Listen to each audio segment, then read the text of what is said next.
Salam sejahtera bagi kita semua, jemaat yang dikasihi oleh Tuhan.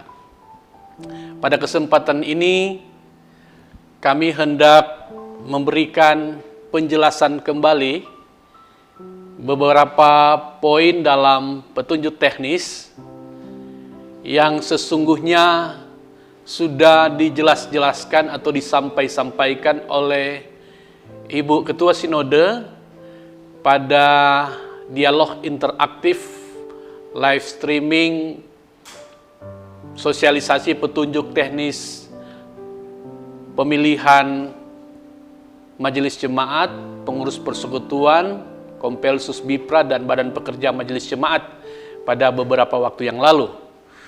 Namun dalam perkembangan kemudian sampai saat ini, poin-poin ini masih terus mengemuka dan dipertanyakan oleh baik panitia maupun warga jemaat. Adapun poin-poin yang dimaksud adalah yang pertama tentang hak pemilih, dalam hal ini sidi-sidi jemaat yang hidup bersama di luar nikah. Kami sampaikan pada saat ini bahwa saudara-saudara kita yang masih hidup bersama di luar nikah, maka mereka belum diberi kesempatan untuk memilih dan dipilih. Hal ini berdasarkan peraturan penggemelaan, pendidikan dan disiplin gereja, bahwa ketika seorang sidi jemaat diketahui hidup bersama di luar nikah, maka hak-haknya untuk dipilih dan memilih dalam suatu proses pemilihan dalam jemaat dengan sendirinya hilang. Kemudian yang kedua, tentang pelayan khusus atau pengurus persekutuan atau Kompelsus Bipra yang lalai atau tidak mau diperiksa oleh komisi atau KP2G, Komisi Pemeriksaan Pengawasan Keuangan Gereja. Nah, tindakan tersebut tentu merupakan sebuah pengingkaran dan pelanggaran terhadap pengakuan dan peraturan gereja. Dengan demikian, saudara-saudara kita, apakah dia pelayan khusus atau pengurus persekutuan Bipra, Kompelsus Bipra, yang melakukan hal tersebut tidak mau diperiksa oleh KP2G pada saat atau dijadwalkan dalam pemeriksaan KP2G, maka saudara-saudara kita ini juga kehilangan hak untuk dipilih.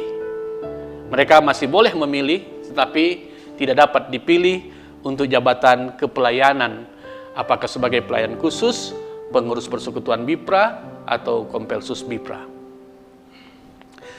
Selanjutnya tentang lokasi atau domisili sidi-sidi jemaat dalam jemaat.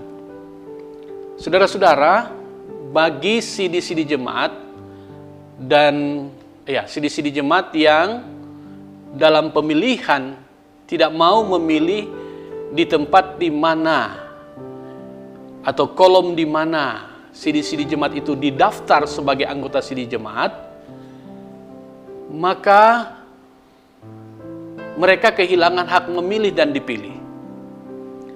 Karena pemetaan kolom, penentuan sidi-sidi jemaat ditetapkan, diputuskan dalam rapat majelis jemaat.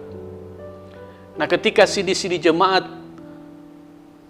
tidak mau mengikuti apa yang sudah ditetapkan, diputuskan dalam rapat majelis jemaat, dalam hal ini penetapan kolom dan sidi-sidi jemaat, dan sidi jemaat yang bersangkutan tidak mau mengikuti pemilihan di kolom di mana dia sudah ditentukan sebagai anggota sidi jemaat di sana, maka yang bersangkutan kehilangan hak memilih dan dipilih. Selanjutnya tentang siri-siri jemaat yang pernah mengundurkan diri dalam jabatan pelayanan dan atau menjadi batu sandungan dalam pelayanan. Bagi siri jemaat yang mengundurkan diri dalam suatu jabatan kepelayanan, apakah itu dalam jabatan pelayan khusus atau pengurus persekutuan BIPRA atau Kompelsus BIPRA, maka yang dihitung periode di mana beliau mengundurkan diri atau mereka mengundurkan diri adalah satu periode sebelumnya.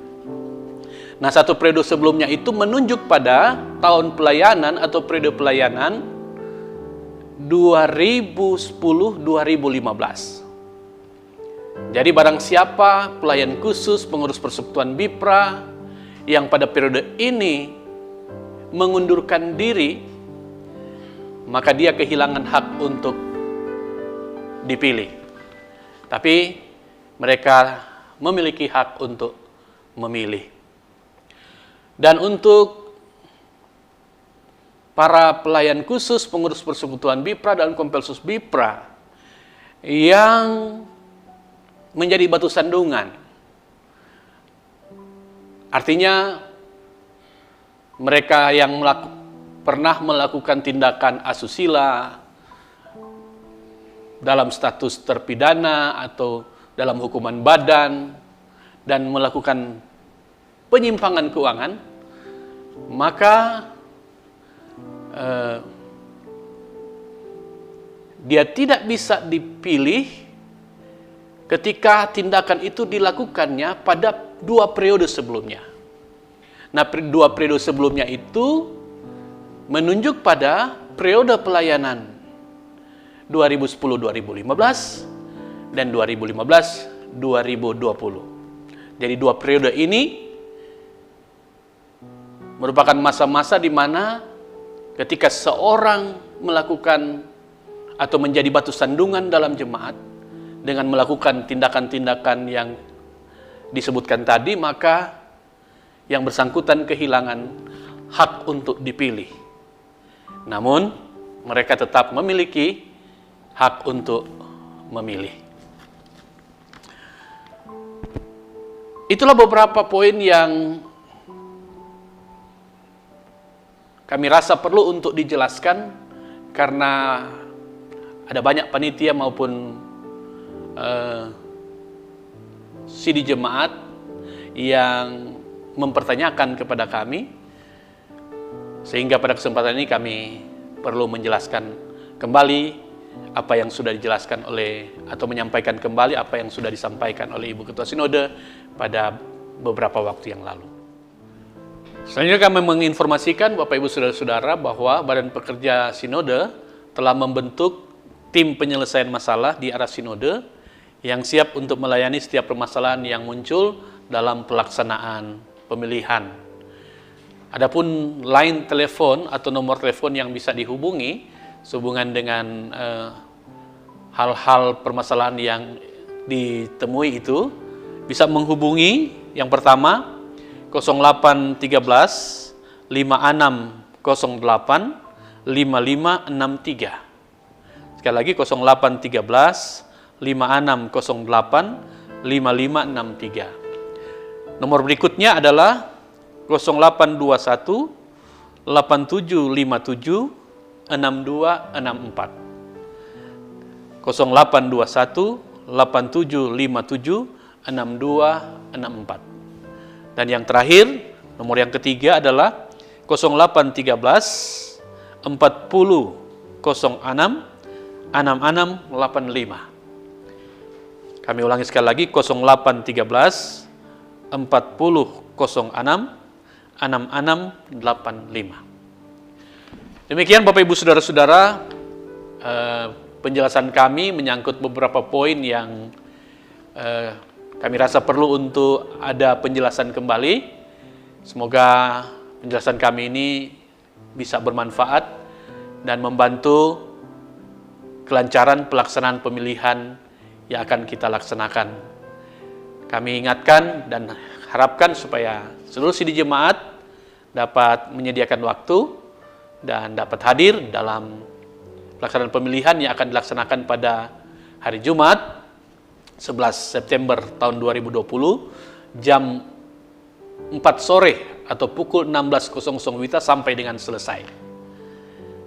Demikian, terima kasih, Tuhan memberkati.